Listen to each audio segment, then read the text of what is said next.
जयपुर के आदर्श नगर निवासी प्रकाश चंद खट्टर ने लगाया आरोप, किशोर मोतियानी मेरा मुंह बोला बेटा बनकर मुझे अपने झांसे में लेकर मुझसे लाखों का गबन कर गया।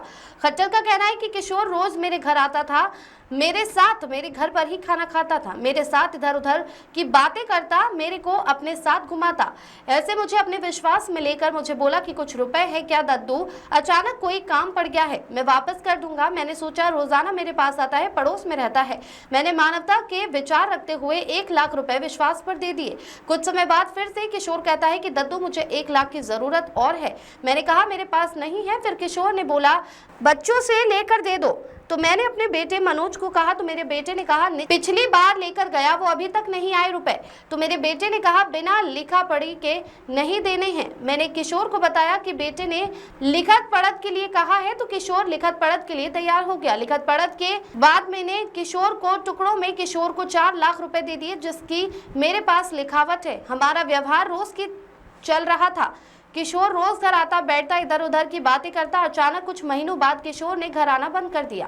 खुद की राइटिंग में, खुद के लेटर हेड पे राइटिंग पे है ऋतु वर्मा के नाम से 764A अशोक चौक आदर्श नगर जयपुर, और ये इसके लेटर हेड पे 1 लाख की चिट्ठी है जो हमने 2/6/12 को इससे चिट्ठी ली थी हमने और पैसे दिए थे।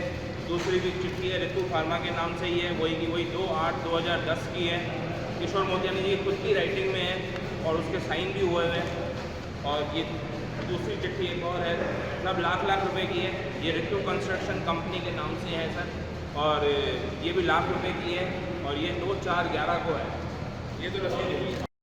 10 महीने 8-9 महीने बाद फिर वापस आया, कहा दद्दू मेरे को और पैसे की जरूरत है और मुझे पैसे कुछ दे दो। मैंने कहा भाई पहले पैसे दिए हैं वही दो। तो फिर उसने कहा, मैंने बेटे से कहा भाई पैसे चाहिए, तो मेरे बेटे ने मना कर दिया, भाई नहीं पहले ही पैसे नहीं आया, अभी नहीं देंगे।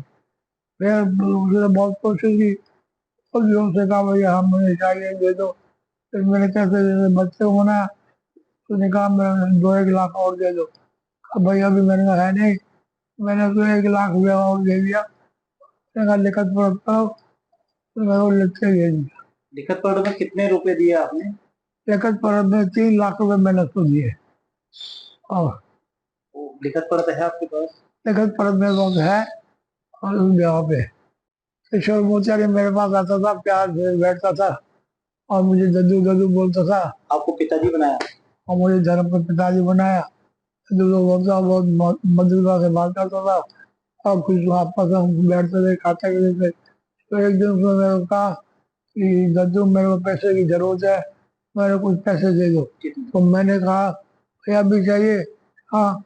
मैंने उसको 1 लाख रुपया दे दिया और कहा ठीक है, और वो 1 लाख रुपये ले गया। और कुछ दिन बीत जाने के बाद फिर मेरे पास आया कि दद्दू मेरा काम अच्छी तरह नहीं हुआ है, 1 लाख और दे दो। मैंने उसको 1 लाख और दे दिया, और वो ऐसे करते करते रहे। और कुछ समय आशा खटवानी है, मैं अशोक चौक 721 में रहती हूँ। मैं प्रकाश खटवानी जी की बेटी हूँ। किशोर मोतियानी बीजेपी का पार्षद पति है, ऋतु मोतियानी उनकी वाइफ है। वो हमारे घर आता जाता रहता था। उसने मेरे पापा को धर्म का पापा बनाया और मुझे दीदी दीदी बोलता था, धर्म का भाई बना। आके पापा को दद्दू दद्दू बोल के काफ़ी पापा की चमचागिरी करता था, हाथ पैर दबाता था, जोड़ता था। थोड़े दिन बाद उसने बोला पापा से कि मुझे 1 लाख रुपए चाहिए। 1 लाख रुपए पापा ने उसको दे दिए, ये मेरे पैसे थे। तो पापा ने कहा कि आशा इसको दे दे, हमारा भाई है। उसने कहा ठीक है मैं ब्याज दूंगा। मेरे को खुशी हुई, घर बैठे बैठे मुझे ब्याज मिल जाएगा। 1 लाख ले गया, कुछ पता नहीं। फिर थोड़े दिन बाद आया, बोला 1 लाख और दो। हम पापा ने दे दिया। 2 महीने बाद फिर आया कि अब मेरे को 3 लाख चाहिए। तो मैंने कहा मैं नहीं दूँगी, तूने मेरे को कोई ब्याज भी नहीं दिया। मैंने तो सोचा था भाई मुझे घर बैठे हुए आराम से पैसे मिल जाएंगे, मैं ब्याज जाऊँगी, मेरा खर्चा पानी हो जाएगा। तो इसने कहा ठीक है अब लिखा पढ़ी करके मैं 3 लाख रुपए लेता हूँ और फिर आपको ब्याज दूंगा। ये लिखा पढ़ी करके 3 लाख रुपए ले गया, लेकिन उसके बाद कभी आया ही नहीं। मैंने पुलिस में FIR किया, कोर्ट गई, रोज़ जाते थे हम कोर्ट में। कितनी पेशियाँ लग गई, कितना उसको बोला मैंने, रोक के हॉस्पिटल के बाहर खड़ा था, रोक के बोला कि भाई साहब आपने पैसे लिए हैं तो दे दो। चीखने चिल्लाने लगा। स्वाति के साथ आया था, राजापा की पार्षद के साथ। चीखने चिल्लाने लगा, मुझे प्रूफ दो, लाल डायरी लेके आओ, मैंने कौन से पैसे लिए हैं, मैं नहीं दूंगा। उसके बाद कभी सड़क पे भी मेरे को देखता है, सिल्वर कार में घूमता रहता है, कभी सड़क पे देखता है तो इतना गुस्से से देखेगा जैसे मैंने पैसे लिए हैं उससे। तो बदतमीज़ी, अगर वो बीजेपी का पार्षद पति होकर ऐसी हरकत कर रहा है तो ये गलत है ना।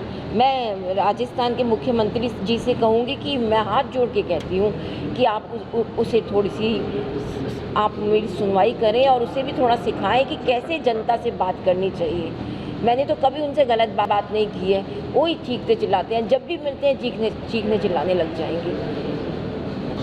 सर अब ये मैंने आपको सारी कहानी बताई दी कि भैया हमको इनसे जान मान का बहुत ज़्यादा खतरा है और हमारी दवाइयों का खर्चा भी निकल रहा है, हमारे पिताजी की दवाइयों का खर्चा भी नहीं निकल रहा है और हमारी इस समय परिस्थिति बहुत ज़्यादा ख़राब है। और मेरी यही रिक्वेस्ट है भजन लाल शर्मा जी से, जो हमारे मुख्यमंत्री जो CM साहब हैं राजस्थान के, उनसे यही दरख्वास्त है कि भैया मेरे को सख्त से सख्त इसके ऊपर सुनवाई होनी चाहिए और हमारे परिवार को कोई भी जान मान का खतरा नहीं होना चाहिए, क्योंकि ये बंदा कुछ भी कर सकता है। हमारे को किशोर मोतियानी से जान मान का बहुत ज़्यादा खतरा है, हमारे पूरे परिवार को इससे जान मान का खतरा है और सख्त से सख्त प्रशासन को कार्रवाई करनी चाहिए। बीजेपी की सरकार है राजस्थान में, हर जगह बीजेपी का बोलबाला हो रहा है कि भैया बीजेपी इतना कर रही है, ये कर रही है। हालांकि मोदी जी ने इतना बढ़िया काम किया है अभी हर जगह पे, लेकिन ये ऐसा आदमी होकर क्या पार्टी का नाम खराब होता है कि बीजेपी पार्टी ऐसी, मतलब ऐसे आदमी जो कि भाई समाज को हम ये करेंगे, निकला जन सुनवाई में ये वो इसमें उसमें कुछ भी नहीं निकला सर। रसूखदार होते हुए इसने सारी बातें दबा दी, सब कुछ कर दिया। मैं हर विधायक के पास गया हूँ, हर बड़े से बड़े लोगों के पास गया हूँ, समाज के लोगों के पास गया हूँ, कि सिंधी समाज वालों के पास गया हूँ कि भाई मेरे को कुछ ना कुछ करवाओ, इसके प्रति कुछ ना कुछ मेरे को इंसाफ दिलवाओ कि हमारे पिताजी की आज ऐसी हालत हो गई कि बेड से उठ नहीं पा रहे, मतलब इतनी हालत ख़राब है मेरी भी। अगर आप चल सको तो आप खुद चल के घर चल के देखो कि भैया हमारी कैसी हालत है और हम किस परिस्थिति में रह रहे हैं। तो मेरी यही दरख्वास्त है कि भैया इसको सख्त से सख्त इसके ऊपर सज़ा मिलो और सख्त से सख्त इसके ऊपर कार्रवाई होनी चाहिए और मेरे साथ इंसाफ होना चाहिए हमारे पूरे परिवार में। खटवानी, मनोज खट्टर खटवानी, ये हमारा